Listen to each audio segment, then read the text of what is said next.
एका बाजूला शिक्षणामध्ये घोटाळा, सरकारी नोकरीत घोटाळा आणि आता खासगी क्षेत्रात देखील घोटाळा झालेला आहे। टीईटीचा पेपर फुटला, नीटचा पेपर फुटला, की तलाठीच्या परीक्षेमध्ये स्कॅम, पुणे महानगरपालिकेत खोटे सही शिक्के करून लेटर हेड देऊन पैसे घेऊन नोकऱ्या देण्याचे प्रकार घडले। पुणे महानगरपालिकेची जी टोळी आहे एफआयआर होऊन देखील आजपर्यंत अटक करण्यात आलेली नाहीये। त्याबाबत सभापती महोदय, गृहमंत्री मला माहिती सविस्तर सभागृहाला देतील का? पुणे हे आयटीचं हब झालेलं आहे। कोणती आयटी कंपनी हा अनुभव असल्याशिवाय नोकरी देत नाही।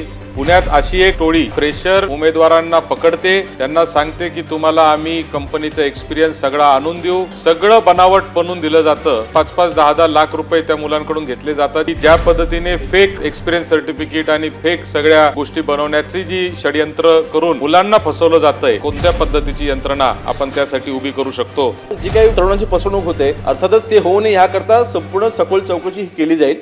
सभापती महोदय, एक महत्त्वाच्या मुद्द्याकडे सभागृहाच्या माध्यमातून सरकारचं लक्ष वेधण्यासाठी ही लक्षवेधी या ठिकाणी मांडण्यात आलेली आहे। मगापासून सभागृहात चर्चा चालू आहे का टीईटीचा पेपर फुटला, नीटचा पेपर फुटला। अनेक वेळा आपण पाहतो की तलाठीच्या परीक्षेमध्ये स्कॅम आणि त्याच्यानंतर सरकारी नोकरीमध्ये लागण्यासाठी देखील पैसे घेऊन सरकारी नोकऱ्या लावल्या, असेही अनेक प्रकरणं मागच्या काळामध्ये झालेली आपण पाहिलेले आहे। सभापती महोदय, एक महत्त्वाच्या विषयाकडं मी या लक्षवेधीच्या माध्यमातून सरकारचं लक्ष वेधतोय, ते म्हणजे आता पुणे महानगरपालिकेत नोकरी देण्याच्या खोटे सही शिक्के करून लेटर हेड देऊन पैसे घेऊन नोकऱ्या देण्याचे प्रकार घडले। बरं, एवढंच नाही तर पुणे हे आयटीचं हब झालेलं आहे। हजारो विद्यार्थी पुण्यामध्ये नोकरीच्या निमित्ताने जाण्याचा प्रयत्न करतात। महाराष्ट्रातल्या तर जवळजवळ प्रत्येक गावातला एक तरी मुलगा पुण्यामध्ये आज नोकरीच्या निमित्ताने जातो आणि विशेष करून आयटीच्या नोकरीच्या निमित्ताने जातो। आणि आज अशी परिस्थिती झालेली आहे की कोणती आयटी कंपनी हा अनुभव असल्याशिवाय नोकरी देत नाही, फ्रेशरला नोकरी दिली जात नाही। पुण्यात अशी एक टोळी उघडकीस आलेली आहे की जी या फ्रेशर उमेदवारांना पकडते, त्यांना सांगते की तुम्हाला आम्ही कंपनीचा एक्सपिरियन्स सगळा आणून देऊ, त्या कंपनीचा एक्सपिरियन्स सर्टिफिकेट, त्या कंपनीचं पगाराचं पत्रक म्हणजे सॅलरी स्लिप, त्याचं PF, त्याचं इन्कम टॅक्स रिटर्न, फॉर्म 16 सगळं बनावट बनवून दिलं जातं आणि त्याचे 5-5, 10-10 लाख रुपये त्या मुलांकडून घेतले जातात, जेणेकरून कंपन्यांमध्ये त्यांना नोकरी सहजरित्या मिळेल। आणि म्हणून या सगळ्या परिस्थितीमध्ये एका बाजूला शिक्षणामध्ये घोटाळा, सरकारी नोकरीत घोटाळा आणि आता खासगी क्षेत्रात देखील घोटाळा झालेला आहे। माझ्याच माहितीतल्या एका विद्यार्थ्याला नोकरी लागली, त्यांनी अशाच पद्धतीचं त्याला कोणीतरी फसवलं, त्यांनी बनावट सगळं त्याचं बनवलं। त्या मुलाला माहितीच नव्हतं की आपल्याला दिलेले सगळे एक्सपिरियन्स सर्टिफिकेट आणि ते बनावट आहे, एजंटमार्फत ते दिले गेले होते। त्याची बदली बँगलोरला झाली। बँगलोरच्या कंपनीने जेव्हा चौकशी करण्यासाठी हे सगळं PF आणि याला पाठवलं, तेव्हा लक्षात आलं की हे सगळं बनावट आहे आणि त्याच्यावरच गुन्हा दाखल करण्याची या ठिकाणी वेळ आलेली आहे।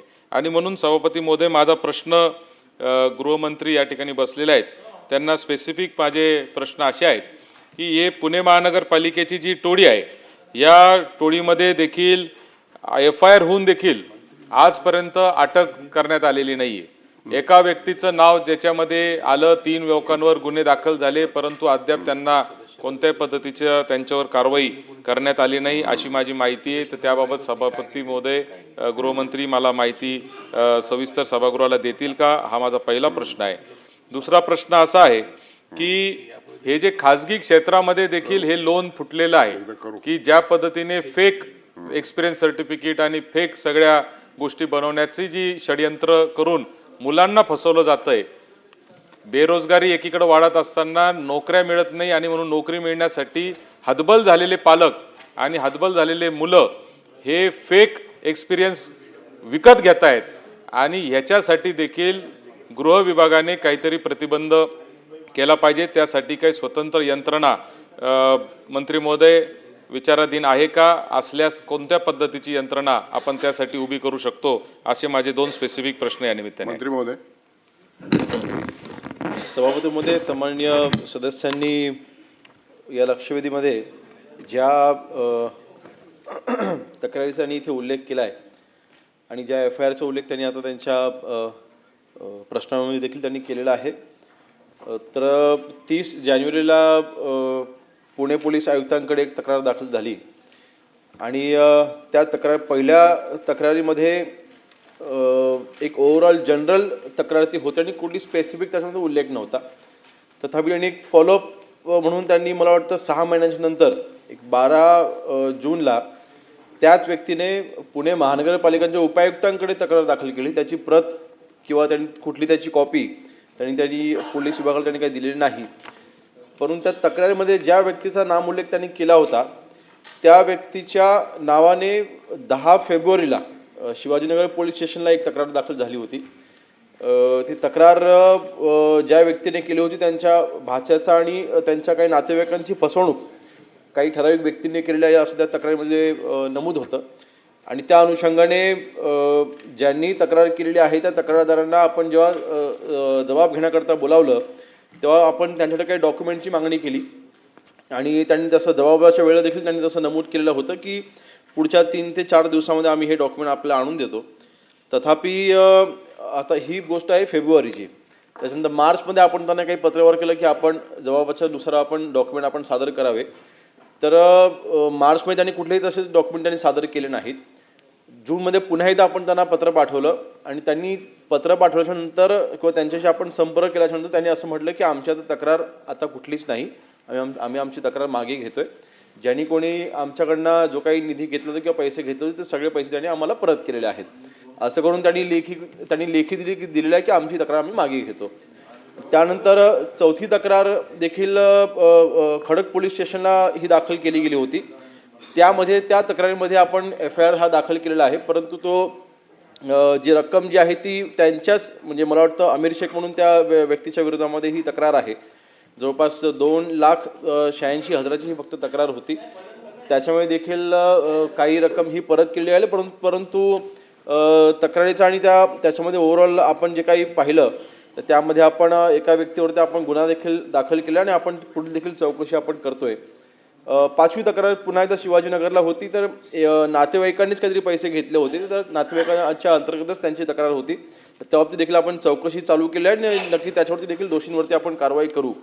एकंदरीत मी हे का सांगतोय की आपण ह्याच्यामध्ये एका व्यक्तीचं नाव वारंवार दिसतंय ह्यामध्ये जो पुणे महानगरपालिकेमध्ये हा काम करतोय. जरी तक्रारदाराने तक्रार मागे घेतली असेल तरी सुद्धा त्या व्यक्तीचं नाव जर का पैसे घेतले आणि पैशांनी परत केलेले आहेत हे दिसून येते. आणि म्हणून आज ब्रीफिंगच्या दरम्यानच मी सांगितलेलं आहे की हे आपण सुमोटो या व्यक्तीची आपण चौकशी करणं आवश्यक आहे की हा व्यक्ती कोण आहे ज्यांनी पैसे घेतले आणि ते पैसे त्यांनी परत केलेले आहेत. कारण रक्कम ही 70 लाख रुपयाची मोठी रक्कम आहे. आणि म्हणून मला वाटतं ह्या व्यक्तीची संपूर्णपणे चौकशी ही करण्यात येईल. नंबर 1. नंबर 2, आपण दुसरा उल्लेख केलेला आहे की खरं तर त्याचा उल्लेख कुठेही लक्षवेधीमध्ये नाही. परंतु आपण इथे लक्षवेधी मांडत असताना प्रायव्हेट फर्मचे डॉक्युमेंट फेक डॉक्युमेंट्स तयार करायचे म्हणजे एक्सपिरियन्सचे सर्टिफिकेट खोटे तयार करायचे किंवा त्यांचे जे काही सरकारी नोकरी देत असताना किंवा काही करायची कॉन्ट्रॅक्ट बेसिसवरती घेत असताना आपण एक्सपिरियन्स मुलांना घेतो. तर ते एक्सपिरियन्सचे डॉक्युमेंट जे आहेत ते फेक डॉक्युमेंट तयार करायची काही व्यक्तींची टोळी आहे असं आपलं म्हणणं आहे. नक्कीच त्या बाबतीमधली अजून काही ठराविक डिटेल आपल्याकडे असेल तर आपण द्या. त्या सगळ्यांची आम्ही सखोल चौकशी करू आणि दोषींवरती योग्य ती कारवाई करू. की त्याची तक्रार गेली, तक्रार मागं घेतली, पैसे दिले, पैसे मागं घेतले. याच्यातूनच तुमच्या लक्षात यायला पाहिजे मंत्री महोदय की जो तक्रारदार होता तो दबावात होता आणि सामान्य माणसाला कोणाशीही पंगा घ्यायचा नसतो, त्याला ह्या भानगडीत पडायचं नसतं. इकडून तिकडून व्याजाने पैसे घेऊन आज नोकऱ्यांसाठी पैसे देत आहेत लोक. आणि म्हणून मंत्री महोदय माझा स्पेसिफिक प्रश्न तुम्हाला असा आहे आणि हा फक्त त्या पुणे महानगरपालिकेतल्या बनावट लेटर हेड पुरता मर्यादित नसून खाजगी नोकऱ्यांमध्ये हे रॅकेट फार मोठं चालू झालेलं आहे. म्हणजे TCS कंपनीचं उदाहरण म्हणून सांगतो, नावामध्ये नाही आहे, TCS उदाहरण म्हणून सांगतो की TCS कंपनीचं एक्सपिरियन्स सर्टिफिकेट घ्यायचं आणि भलत्या एका XYZ कंपनीमध्ये जाऊन द्यायचं आणि त्याच एक्सपिरियन्स सर्टिफिकेट बरोबर त्याचं पॅन कार्ड, त्याच्यासाठी लागणारं फॉर्म 16, PFचं returns, income tax returns, bank statement सगळं बनवून द्यायचं सेट. म्हणजे नवीन कंपनीत गेल्यावर माझ्याकडे 2 वर्षाचा TCSचा एक्सपिरियन्स आहे असं सांगायचं आणि खाजगी नोकरीत काम करायचं. माजी मंत्री महोदय आपल्याला एक स्पेसिफिक प्रश्न असा आहे की लोक याच्यात दबावात असतात. जसं चाइल्ड हेल्पलाईन आपण करतो, वुमन हेल्पलाईन करतो, अशी पुणे पोलीस किंवा महाराष्ट्र पोलिसांनी जर आपण एक हेल्पलाईन तरुणांसाठी जर चालू केली की अशी फसवणूक कोणाची होत असेल तर त्यांनी त्याच्यावर फोन करावा, मग तुम्हाला खरं कळेल की किती लोक पुढे येतात. आणि दुसरा स्पेसिफिक प्रश्न माझा असा आहे की आपण सांगितलं की अशी कुठली तक्रार पुण्यामध्ये नाही किंवा कुठल्या प्रकारचे असे गुन्हे आम्हाला माहिती नाही, तर पुणे पोलिसांना निर्देश देऊन आपण पुढच्या 1 महिन्यात अशा पद्धतीचे किती गुन्हे कोणत्या कोणत्या पोलीस स्टेशनमध्ये दाखल आहेत याची सगळी माहिती जी आहे ती आम्हाला पटलासमोर पुढच्या वेळेस ठेवणार का? मंत्री महोदय. सभापती महोदय, तक्रारदारावरती दबाव होता असं तरी लक्षात येत नाही आहे, कारण 70 लाखाची रक्कम त्यांनी घेतली होती किंवा त्यांनी दिली होती.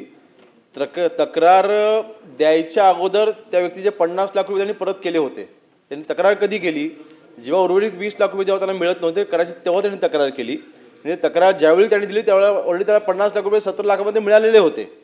त्यामुळे त्याच्यावरती कुठला दबाव होता असं म्हणणं हे करायचं योग्य राहणार नाही. परंतु नक्कीच आपण दुसरा जो विषय मांडलेला आहे की खाजगी कंपन्यांचे डॉक्युमेंट तयार करून त्याचा गैरवापर करण्याकरिता जी काही तरुणांची फसवणूक होते, अर्थातच ते होऊ नये ह्याकरता संपूर्ण सखोल चौकशी केली जाईल.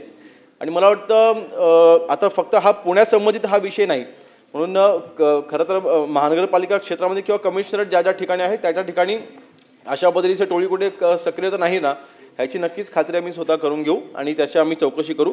दुसऱ्या हेल्पलाईनचा आपण जो प्रश्न मांडलेला आहे, ऑलरेडी आपल्या पोलीस विभागाच्या ज्या हेल्पलाईन आहेत त्याच्यावरती ह्या तक्रार ते तरुण कधीही देऊ शकतात.